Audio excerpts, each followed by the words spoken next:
जी producer साहब, आपकी चाय तैयार हो गई, ये लीजिए जनाब।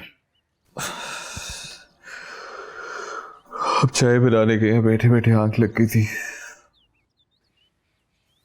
नींद पूरी ना होना बेटा, और फिर ऊपर से बड़ा धमाकेदार किस्म का फील्ड वर्क करना पड़े तो ऐसा हो जाता है। और वो मिशाल ऊपर है। तो हाँ, मेरा ख्याल है हाकिम खान वाले डिनर के लिए तैयार हो रही है। उस डिनर पे तुम इनवाइटेड नहीं हो? हु इनवाइटेड, बस जाने का दिल नहीं कर रहा। ना जाने की कोई खास वजह? जाने की भी कोई खास वजह नहीं है। ताकत की गुलाम गर्दिशों में होने वाली पार्टियों को ज़रूर अटेंड करना चाहिए बेटा, बहुत कुछ सीखने को मिलता है। और तो और ये सहाफ़त और सियासत के दरमियान तालमेल, इन सब को जानने का मौका मिलता है। और फिर बेटा, जब तक ऐसी पार्टियों का हिस्सा नहीं बनोगे ना, तब तक पावर की वर्किंग का अंदाज़ा नहीं लगेगा तुम्हें। इसमें पावर की वर्किंग कैसे सीखने को मिलती है, मैं समझा नहीं। मैं बताता हूँ बेटा, किस सहाफ़ी को कैसे रिसीव किया गया, किसको कहाँ बिठाया गया और किसकी बात को कितनी अहमियत दी गई, ये सब कुछ बस सिर्फ बैठकर ऑब्जर्व करना होता है बेटा। इससे इंसान को बहुत कुछ सीखने को मिलता है। ठीक कह रहे हैं आप, लेकिन अब वो फिर भी बड़ा तकलीफ से काम है वहां जाना। जब काम समझ कर जाओगे ना, तो फिर कोई तकलीफ महसूस नहीं होगी। अच्छा खैर, चाय पियो इससे पहले कि ये ठंडी हो जाए। और सहाफ़ी बेचारे को तो एंड पे चाय की प्याली के सिवा मिलता ही क्या है बेटा। वो दौर के है अबू, आपके दौर के सहाफ़ी होंगे जो सिर्फ चाय पीते होंगे। आजकल के दौर के सहाफ़ी हाथी खाने वाले डायनासोर हैं, डायनासोर। एसेट्स देखें आपने इनके, घर देखें इनके। कोई स्टॉक्स में इन्वेस्ट कर रहा है तो कोई प्रॉपर्टियां खरीद रहा है। 40-40 लाख रुपए की बाइक्स खरीदी हुई हैं सिर्फ संडेज को चलाने के लिए। लेकिन तुम इतना एक्सट्रीम पे जाके क्यों सोच रहे हो बेटा? आज भी बहुत से सहाफ़ी ऐसे मौजूद हैं बेटा, ऐसे सब एडिटर्स हैं, बेचारे रिपोर्टर्स हैं बेटा, जिनकी बड़ी मुश्किल से बच्चों की फीसें पूरी होती हैं। हाँ, हैं कुछ लोग, लेकिन कौन सा ऐसा डिपार्टमेंट है बेटा जिनमें ऐसे बुरे लोग मौजूद नहीं होते? बताओ।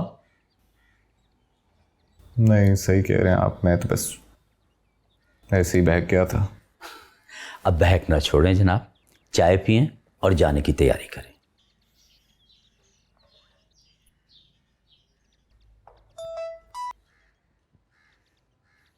हेलो। हाँ खान जी। मियां साहब, आप कहाँ हैं और ये किसका नंबर है? अननोन नंबर से फोन कर रहा हूँ आपको। मैं और मेरा भरा अंडरग्राउंड हो गए। जब तक जमानत कबलस गिरफ्तारी नहीं होती ना, बाहर नहीं निकलेंगे हम लोग। ये हाकिम खान बहुत भारी पड़ा है हम पे। 100 सुनार की और 1 लोहार की, एक ही बार मारेंगे, और ऐसी मारेंगे कि सारी उम्र के लिए सीधे हो जाएंगे। बस कर दें खान जी, बस कर दें। पता नहीं कब मारेंगे आप 1 लोहार की। फिलहाल तो वो हमें लाटू की तरह घुमा रहा है। आपने भी तो देर से खबर दी है, पहले खबर देते तो हम भी अपना बंदोबस्त कर लेते। यार, वो माँ की तबीयत की वजह से तुम्हें नहीं बता सका, लेकिन फिक्र करने की कोई बात नहीं है। मैंने घर का ऐसा भेदी ढूंढ लिया है जो लंका ढहा के ही सांस लेगा। उसकी लंका पता नहीं कब ढाएगा वो, फिलहाल तो वो हमारी लंका जला रहा है। ये छोड़ें, फिलहाल जो हो सकता है वो तो करे ना हमारे लिए। क्या मतलब? इन सब के पीछे अजमत नहीं बल्कि वो मुंडा है। मैंने आपसे पहले भी कहा था, उसको तो सबक सिखाए ना। नहीं अजीज, मैंने तुम्हें समझाया था, ऐसा तुम कुछ नहीं करोगे। नहीं खान जी, नहीं। कोई बात तो हमारी भी मानी जाएगी बस। Hello hello. ठीक है, बुक तो फिर।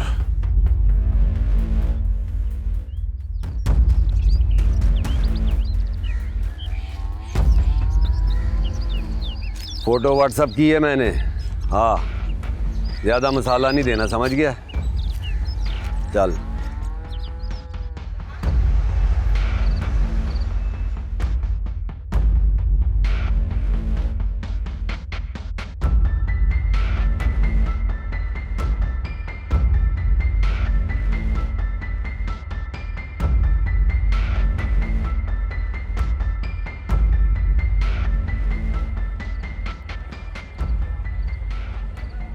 कहाँ रह गई थी यार, इतनी देर इंतजार कर रहे हैं सब।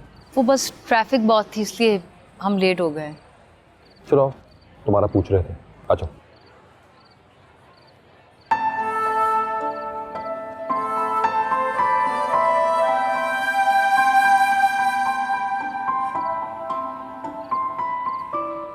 अस्सलाम वालेकुम सर। वालेकुम अस्सलाम। इस तकरीब की मेहमान खुसूसी तो अब आई हैं। विशाल बीबी कैसी हैं? बिल्कुल ठीक सर, आप कैसे हैं? बहुत अच्छा। जमशेद साहब को जानती हैं ना आप? बहुत अच्छी तरह से सर, बल्कि ये तो मेरे बॉस भी रह चुके हैं। अभी तक मेरी एक सैलरी पेंडिंग है इनके पास। जमशेद साहब सर वो सब आपको तो पता है कि सरकारी इश्तहार तो मिलते ही नहीं है सर, और मिल जाएं तो पैसे नहीं मिलते। अब चैनल्स के पास कोई कानून का ख़जाना तो होता नहीं सर। अगर ऐसी भी बात नहीं है तो इसी हम जानते हैं जमशेद साहब, आपने किस किस बिजनेस में, किस किस प्रॉपर्टी में कितनी इन्वेस्टमेंट कर रखी है। असल बिजनेस से पैसा नहीं निकालते आप। मीडिया पे भी तवज्जो दिया करें, आखिर आपके सारे बिजनेस को इसी मीडिया ने कवर दे रखा है ना। जी सर, आप तो शर्मिंदा ही कर रहे हैं सर। मैं इनकी सैलरी इनके अकाउंट में ट्रांसफ़र कर देता हूँ सर। सर वो मेरे बिल भी निकलवा दें सर।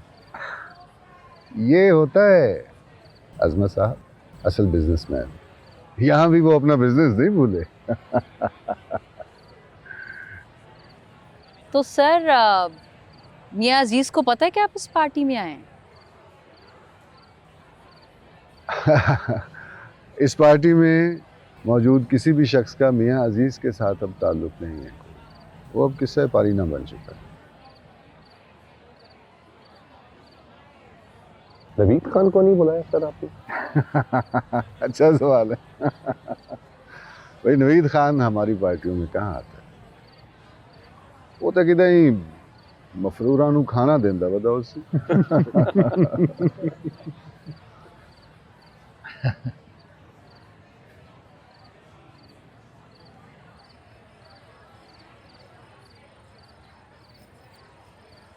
कुछ लेंगे हसैन साहब? आप मुझे कैसे जानते हैं? आप मिशाल और अजमत साहब के टीम मेंबर हैं और मैं रोशन, हाकिम खान का पीए और मीडिया कोऑर्डिनेटर। ओह अच्छा, नाइस टू मीट यू। आप शुरू से हाकिम साहब के साथ हैं? नहीं, कुछ ज़्यादा अर्सा नहीं हुआ। मैं डीपीआर में उनके अंडर काम करता था, तो वो मुझे अपने साथ ही ले आए। यानी बड़े मेहरबान हैं आप पे।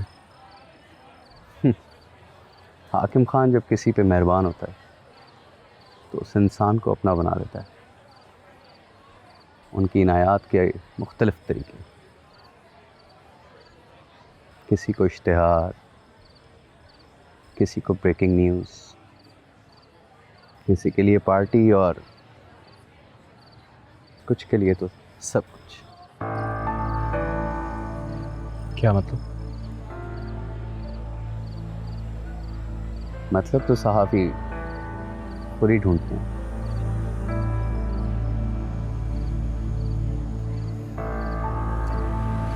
Excuse me.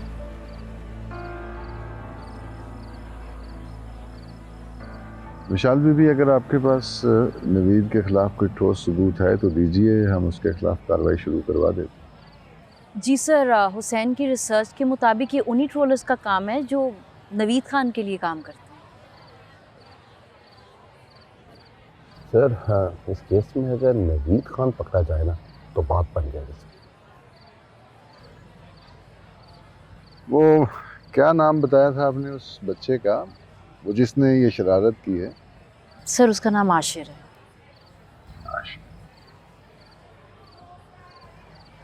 फिलहाल खाना खाते हैं। तो ये काम मुझ पे छोड़ दे, मैं कर दूंगा इंशाल्लाह, फिक्र नहीं कर। आइए।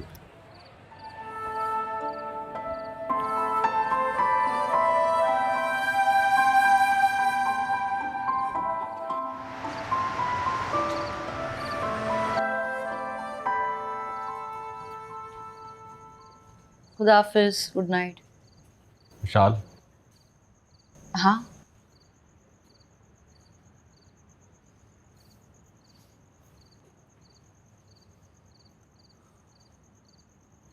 तुम्हारी और अजमत की हाकिम खान से कुछ ज़्यादा ही अंडरस्टैंडिंग नहीं है?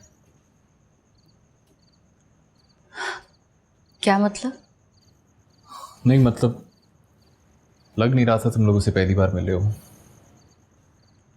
हाँ तो पहली बार तो नहीं मिले, पहली बार तो जो चैनल पे इंटरव्यू हुआ था तब मिले थे ना। कुछ छुपा रही हो मेरे से? तुमसे क्या छुपाऊंगी हुसैन? कभी कभी तो मुझे ऐसा लगता है कि तुम बहुत ही कोई रूथलेस किस्म के जर्नलिस्ट बन जाते हो जो शक करता है खामखा में। हाँ, मुझे वैसे भी बहुत नींद आ रही है, बाद में बात करेंगे। Good night. अच्छा अबू, खुदा हाफिज। किधर, ऑफिस जा रहे हो बेटा? जी जी, बस निकल रहा हूँ। इधर आओ मेरे पास, बैठो इधर। वो एक्चुअली रात एक ज़रूरी बात करना चाह रहा था तुमसे बेटा। जब मैंने देखा कि तुम थके हुए हो तो सोचा कि चलो सुबह बात कर लूँगा। क्या हुआ है, सब खैरियत है ना? कोई ख़ास बात है? हाँ बेटा, तुम्हें याद होगा लाखी भील के केस के सिलसिले में मैंने तुम्हें कुछ समझाया था बेटा कि देखो, तुम एक रिपोर्टर हो बेटा, और तुम्हारा काम जस्ट रिपोर्टिंग है। बाकी जिन अदारों का काम है वो उन्हें करना चाहिए, कोई एडवेंचर नहीं चाहिए था बेटा। शायद मैं अपने बेटे को सही तरह से समझा नहीं पाया। सॉरी अप्पू, आपकी बात समझता हूँ। उस टाइम सिचुएशन ऐसी बन गई थी, जाना पड़ गया था ना। देखो बेटा, मैं भी एक सहाफ़ी हूँ और मेरा एक्सपीरियंस बताता है बेटा कि ऐसी खबरों के बाद कुछ ना कुछ फीडबैक ज़रूर आता है। क्या मतलब फीडबैक? बेटा फीडबैक वार्निंग शॉट्स की सूरत में भी हो सकता है और स्ट्रीट शॉट्स की सूरत में भी हो सकता है।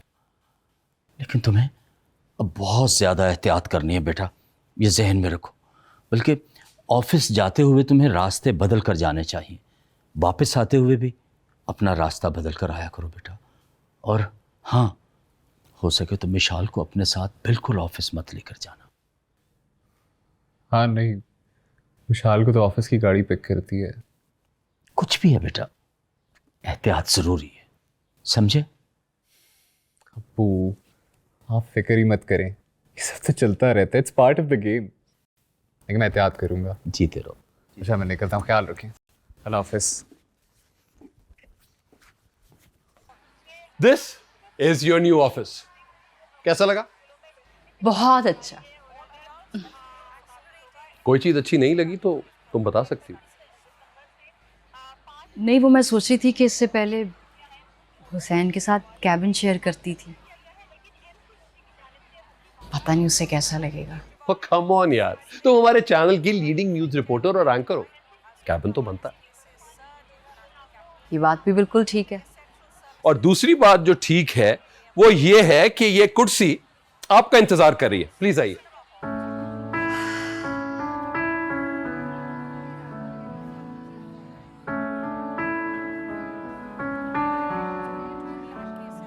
एक बात, कोई किसी को कहीं नहीं पहुंचाता। इंसान की अपनी क्वालिटीज होती हैं कि उसको उसके ख्वाबों तक पहुंचा देती हैं। तुम जो आज यहां बैठी हो, यू डिजर्व इट। जी अबू, पहुंच गया हूँ। जी फिक्र ना करें। हाँ हाँ, परेशान ना हो, दूसरे रास्ते से आया हूँ। चलें, होती है मुलाकात शाम को। अल्लाह हाफिज़।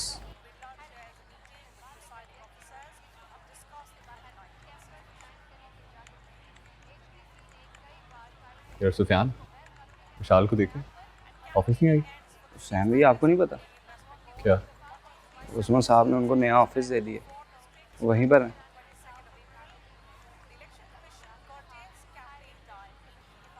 आई वॉज वंडरिंग कि अपने नेक्स्ट प्रोग्राम का टॉपिक क्या होना चाहिए। आई थिंक हुसैन के साथ डिस्कस कर लेते हैं। आई एम श्योर उसका भी कोई ना कोई इनपुट ज़रूर होगा।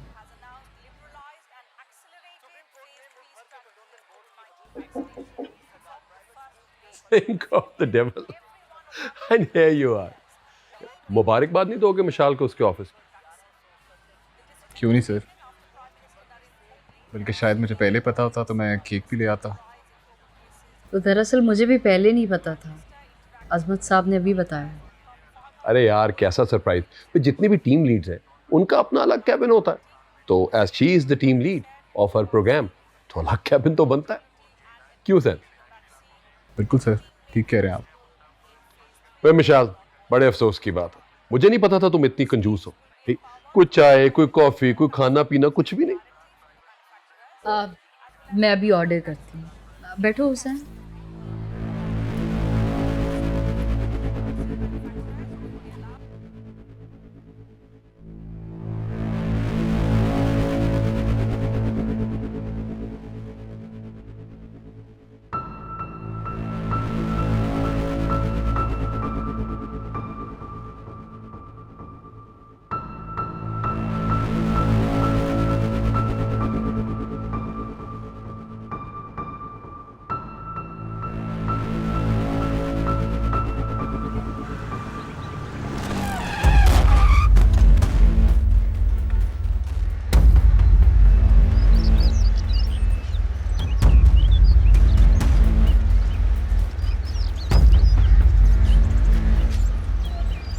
मोटरसाइकिल ज़रा ध्यान से चलाया कर बहू, बड़ी ख़तरनाक सवारी। गाड़ी जब पीछे से लगे तो बहुत ज़्यादा नुकसान होता है, लेकिन अभी पीछे से गाड़ी मारने का हुक्म नहीं, समझा?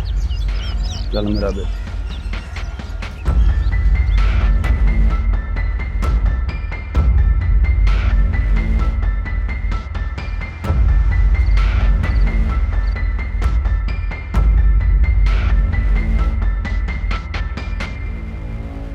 सब कैसे हुआ हुसैन? कुछ नहीं यार, अचानक एक गाड़ी सामने आ गई थी, मोटरसाइकिल की ब्रेक लगाई तो स्लिप हो गई। तो तुम इस टू व्हीलर से अपनी जान क्यों नहीं छुड़ा लेते? अगर चोट ज्यादा लग जाती तो? हाँ बाबा, लेकिन कुछ हुआ तो नहीं ना। अच्छा, आइंदा एहतियात करूंगा। वैसे भी मैं जब से अकेला ऑफिस आ जा रहा हूँ थोड़ा लापरवाह हो गया हूँ। अच्छा तो ठीक है, मैं ऑफिस वालों को पिक एंड ड्रॉप देने से मना कर देती हूँ। अब मैं तुम्हारे साथ ही आऊंगी और तुम्हारे साथ ही जाऊंगी। मजाक कर रहा हूँ, इतना जज्बाती होने की जरूरत नहीं है। लेकिन मैं मजाक नहीं कर रही हूँ हुसैन, मैं सीरियस हूँ। तुम अपना ख्याल ठीक से रखोगे नहीं, मैं खामखा में टेंशन लेती रहूंगी। बेहतर ये है कि मैं तुम्हारे साथ जाऊं। ऐसा तुम कुछ नहीं करोगी, समझी? क्या कर रहे हो? किचन में जा रहा हूँ, गर्म दूध में हल्दी डाल के पीता हूँ। डॉक्टर ने तुम्हें रेस्ट करने के लिए कहा है। बैठे रहो आराम से, मैं लेकर आती हूँ।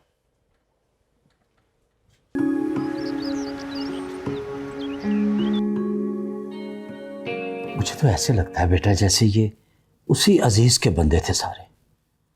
और मैंने तुम्हें कहा था ना बेटा, एहतियात बहुत जरूरी है। वो मैंने की थी एहतियात, मैं तो रास्ता भी बदल के गया हूँ।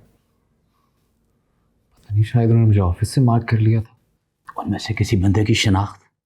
मेरा मतलब है कि किसी को पहचानते हो? नहीं, पहली दफा ही देखे थे।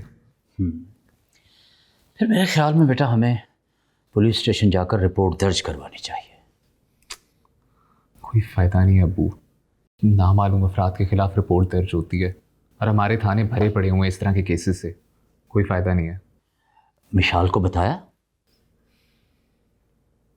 नहीं, खामख्वाह परेशान होगी, कोई फ़ायदा नहीं है बताने का। मैंने तुम्हें समझाया भी था कि बेटा इस किस्म की रिपोर्टिंग के बाद लाजम होता है, वार्निंग शॉट्स का आना बहुत ज़रूरी होता है, और ऐसा ही हुआ। बेटा क्या ये मुमकिन है कि तुम अपने ऑफिस से कुछ दिनों के लिए छुट्टी ले लो घर बैठ जाओ प्लीज। ये बात मुझसे एक बाप कर रहे हैं, एक सहाफ़ी जो खुद सारी जिंदगी इन हालात से गुजरे। ये बात एक बाप कह रहा है बेटा। कैसा बाप जिसकी तुम अकलौती औलाद हो बेटा, अकलौती औलाद। अरे अब्बू आप फिक्र ही ना करें, मैं भी आपकी जेनेटिक एक्सटेंशन हूँ। कितनी देरी घर बैठ लूँगा, खुद आप बैठे हैं कभी घर? लेकिन बेटा एहतियात फिर भी जरूरी है, और तुम तो जानते हो इस मुल्क में सहाफ़ी की मौत के बाद उसका कोई भी वारिस नहीं बन।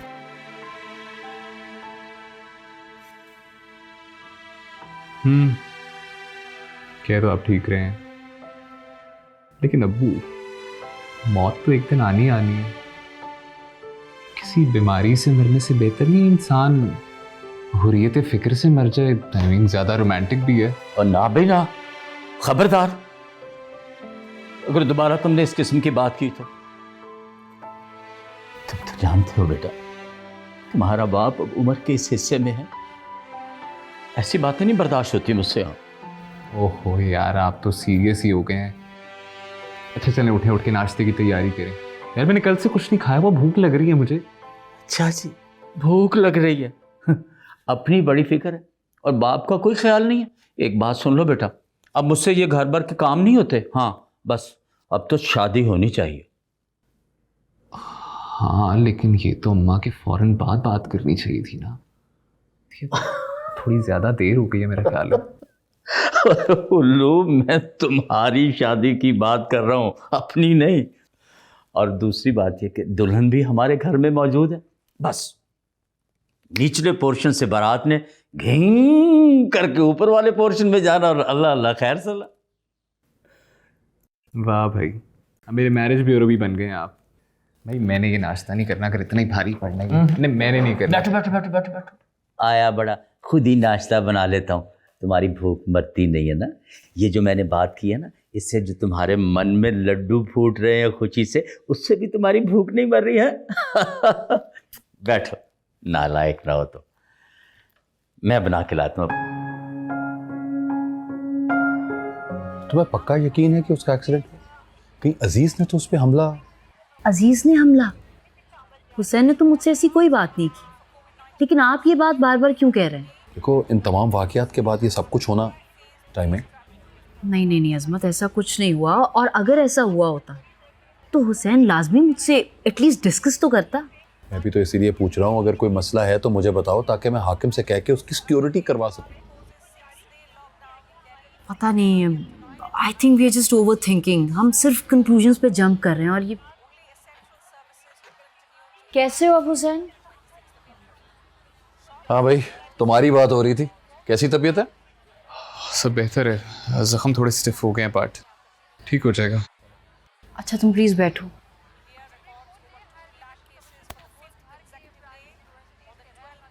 आर यू श्योर तुम ठीक हो? हाँ हाँ ठीक हूँ। आवाज तेज करना जरा। मियां अजीज और उनके भाई मियां रशीद को अबूरी जमानत मिल गई है। जी हां, आपको बताएं कि मियां अजीज और उनके भाई मियां रशीद जो कि लाखी भील केस में मुलव्वस थे, उन्हें 2-2 लाख के मुचलकों के अवज़ अबूरी जमानत मिल गई है। आपको अपडेट करें कि मियां अजीज और उनके भाई मियां रशीद जो कि लाखी भील केस में मुलव्वस थे, उन्हें 2-2 लाख के मुचलकों के एवज अबूरी जमानत मिल गई है। कल आई हैव अ प्लान, क्यों ना हम पूरे के पूरे इशू को दोबारा इसका प्रोमो बनाएं और हिस्ट्री से लेकर पूरी की पूरी डेवलपमेंट, और उसके बाद जो मियां अजीज ने नवीद के शो पे जो कुछ बोला उससे लेकर अबूरी जमानत तक पूरा का पूरा दोबारा एक्सप्लेन करते हैं। व्हाट डू यू से? I think that's a great idea. In fact इसकी लाइन भी हमें कुछ इस टाइप की बनानी चाहिए कि 24/7 ने मजलूमों का साथ दिया और साथ ही लाखी भील के अहले खाना को बाजियाबी में भी उनकी मदद की। Something of that sort. हाँ बिल्कुल सही बात कर रही हूँ, बिल्कुल इसी तरह होना चाहिए। यस सर मेरा ख्याल है हमें अपने शो की तैयारी करनी चाहिए। ये मामला तो वैसे भी सब जुडिशियस हो चुका है, इसे छोड़ देना चाहिए, शो पे फोकस करना चाहिए। सारे के सारे चैनल्स कर रहे हैं तो अगर हम कर लेंगे तो इसमें क्या बड़ी बात है? अगर हम भी एग्जैक्टली हुसैन, सब चैनल्स अपनी मंडियां चमका रहे हैं, अगर हम भी इन लाइंस पे थोड़ी सी प्रमोशन कर लेंगे तो कोई फर्क नहीं पड़ेगा। Why not us? बिल्कुल सही। तो फिर इस तरह करते हैं कि तुम और मैं स्क्रिप्ट के ऊपर बैठेंगे और तुम थोड़ी सी फुटेज निकालोगे और उसके ऊपर मिशाल का वॉइस ओवर आ जाएगा। व्हाट डू यू से? और वो तुम क्या लाइंस बोल रही थी, जरा दोबारा बोलो।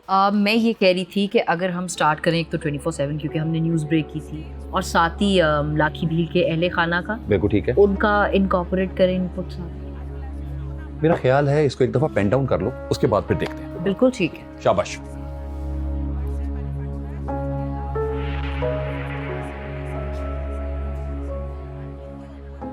विशाल, एक बात कहूं तुमसे, माइंड तो नहीं करोगे? जी कहिए। देखो, हम कोई भी काम कर रहे होते हैं और हमें अपने काम करने से पहले हुसैन को समझाना पड़ता है। दिस रियली इरिटेट्स मी। मैंने भी आज ये बात फील की है।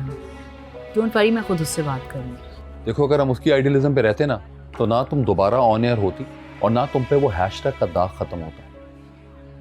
मैंने सब कुछ तुम्हारे लिए किया यार। वी आर अ टीम, और अगर कोई टीम में नहीं चलेगा तो प्रॉब्लम हो जाएगी।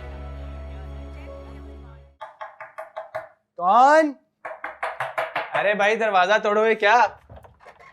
पकड़ इसको। कौन हो? अम्मी? कौन हो तुम लोग? अम्मी? हाँ, अम्मी? क्या हुआ बेटा? कौन हो तुम लोग? क्यों पकड़ा मेरे बच्चे? मैडम, हम साइबर क्राइम विंग से हैं। आपके बेटे से कुछ पूछगछ करनी है, परेशान मत होइए, 2-3 घंटे में छोड़ देंगे। ले चलो इसे। मगर इसे कहाँ लेके जा रहे हो? क्या? क्यों लेके जा रहे हो इसे? हुसैन, ये मैंने और अजमत ने कुछ प्रोमो लाइंस लिखी हैं, तुम एक नज़र दो।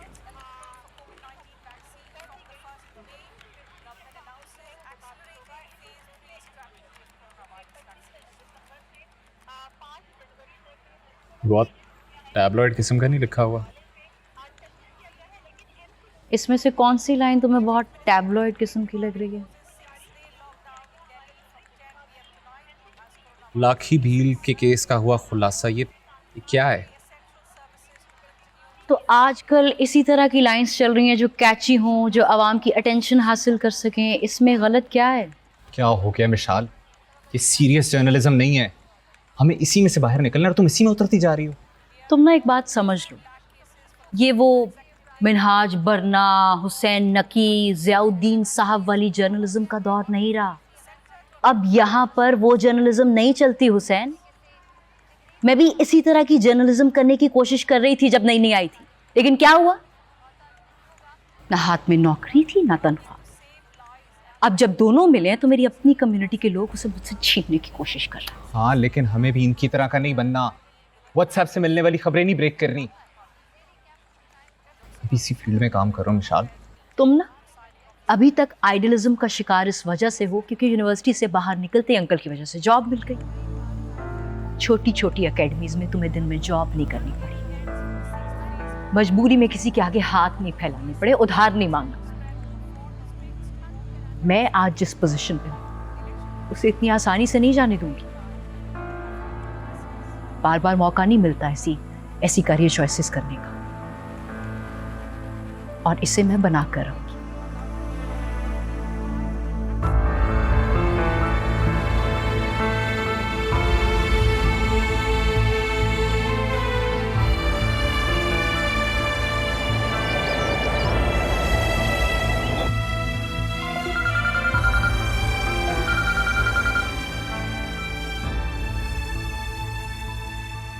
अस्सलाम वालेकुम मम्मी। हाँ मिशाल, कैसी हो बेटा?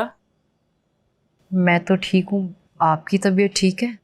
हाँ बेटा, बस वो जब से तुम गई हो हल्का हल्का सा बुखार है, ठीक हो जाएगा। तुम बताओ, हुसैन और उसके वालिद कैसे हैं? ठीक हैं दोनों। क्या हुआ है? कोई झगड़ा हुआ है तुम दोनों का? आपको कैसे पता? पता चल जाता है बेटा, इंसान की आवाज़ उसके जज्बात की चुगली खा जाती है। बताओ क्या हुआ है? पता नहीं अम्मी, वो अपने आप को क्या समझता है। उसे ऐसे लगता है कि सिर्फ वही ठीक है, उसके इर्द गिर्द जितने भी लोग हैं सब गलत हैं। जरा सी बात होती है वो भाषण देने लग जाता है, एक हद होती है। तो तुमने कुछ गलत किया होगा तो कहता है ना। देखा, अब आप भी उसी की साइड लेंगी, बस यही एक कसर रह गई थी। अच्छा छोड़ो इस बात को, मैंने तुमसे एक काम की बात करनी थी इसलिए फ़ोन किया था।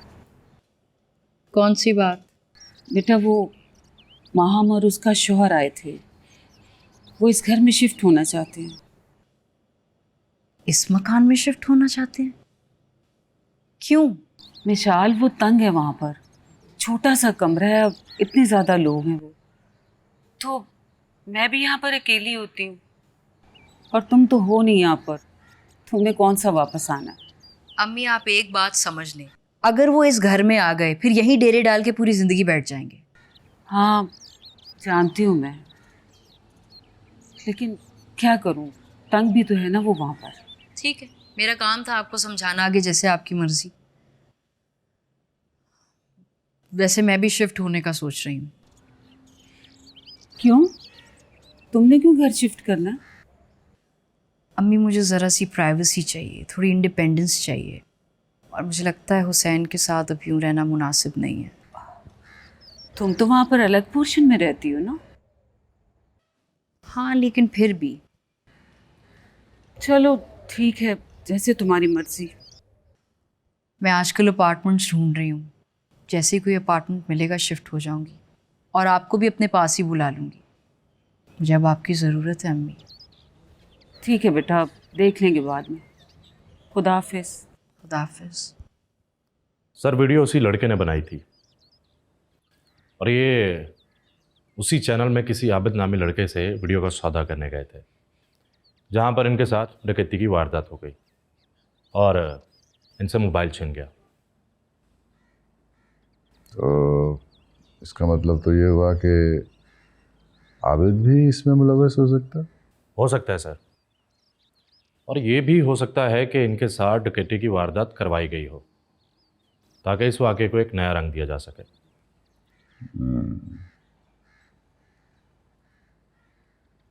ठीक है मोहन, आबिद ने विचार लो। Right sir.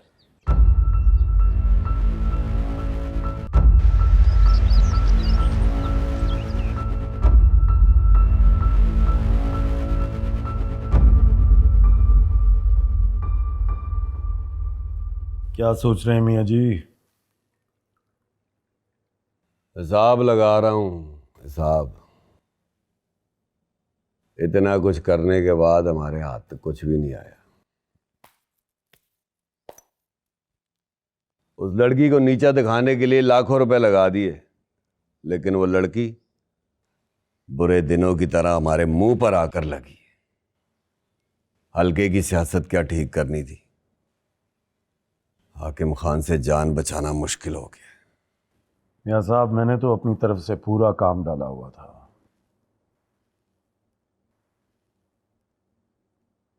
आप ही हैं जो बार बार लूज बॉल्स दिए जा रहे हैं।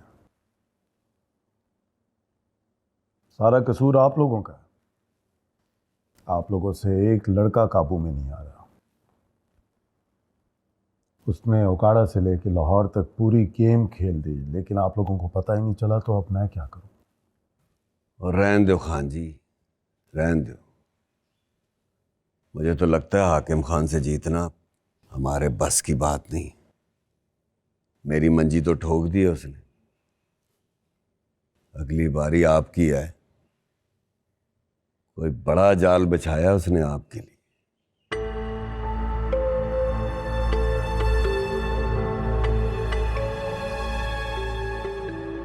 मेरे पास एक ट्रम्प कार्ड मौजूद है।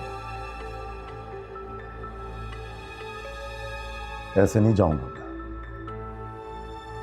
अगर हाकिम खान को लगता है कि वो इस खेल का पुराना खिलाड़ी है, तो मैं भी बचपन से इस मैदान में हूं।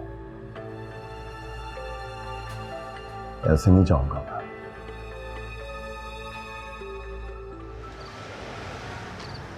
हुसैन, मेरा एक ही बच्चा है, अगर उसे कुछ हो गया तो मैं क्या करूंगी? भाजी आप फिक्र ना करें, कुछ नहीं होगा उसे। तुम लोगों ने उसे साइबर क्राइम के केस में फंसा कर अच्छा नहीं किया। हमने कौन सा केस करवाया उसके ऊपर? तुम ही आए थे ना ये पता करने के उसने वो वीडियो चढ़ाई है कि नहीं? हाँ, लेकिन मैंने कुछ शिकायत तो नहीं करवाई थी उसके खिलाफ। तुमने उसकी शिकायत नहीं की तो जरूर मशाल ने उसकी शिकायत की होगी। ये शिकायत मैंने ही की थी, बल्कि हाकिम खान ने मुझसे वादा किया था कि वो जल्द इस केस की तहकीक भी करेंगे। मशाल, लेकिन इसमें आशिर का क्या कसूर है? उसका फोन तो चोरी हो गया था। बच्चा है यार वो। इतना भी छोटा बच्चा नहीं है। अगर उसने हमारी वीडियो बनाई तो बनाई क्यों? तुम अच्छी तरह से जानते हो हुसैन कि ये सारा तमाशा तभी स्टार्ट हुआ था, इसलिए अब सबसे पहले वो जवाब दे। प्लीज खुदा के लिए हमें माफ कर, मैं तुम्हारे आगे हाथ जोड़ती हूँ, मेरे बच्चे को बचा लो, हम पे रहम करो। बड़ी बात है, आज आपको रहम याद आ रहा है। जब वो हालात मुझ पे थे तब तो आप अपने बेटे की बातों में आ गई थी। आपने मुझ पे और हुसैन पे इल्जामात लगाए और अपने घर से निकाल दिए। अब माफी मांगने की कोई जरूरत नहीं है, इसका फायदा नहीं है। आपको ये सब बातें अपने बेटे को पहले समझानी चाहिए थी। हुसैन, तुम तो जानते हो ना, मेरे बच्चे पे रहम करो, उसे बचा लो।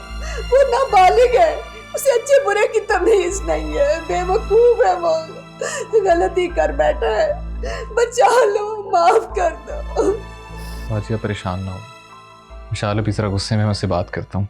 अगर तुम उस लड़के की मुझसे सिफारिश करने आए हो तो आई एम सॉरी, मैं तुम्हारी कोई मदद नहीं कर सकती। यार विशाल, उसकी उम्र ही क्या है, छोटा बच्चा है वो। इस उम्र में अच्छे बुरे की तमीज नहीं होती, हमें उसकी मदद करना होगी। क्या इस तरह तो कभी भी किसी मुजरिम को उसके जुर्म की सजा ही नहीं मिल पाएगी? मतलब वो तो फिर यूं ही उज़र और बहाने के पीछे छुप जाएंगे। यार तुम ठीक कह रही हो, but please try to understand. You try to understand Hussain, ये सब इतना आसान नहीं है। इस वाकये में लड़का होने की वजह से तुम्हारा कुछ नहीं गया, नुकसान मेरा हुआ है। चैनल ने मुझे ऑफर कर दिया है, और शायद अगर आज मैं उसके खिलाफ कुछ नहीं करूंगी तो किसी और के साथ वो मजीद कुछ गलत कर सकता है। इसलिए प्लीज यू अंडरस्टैंड।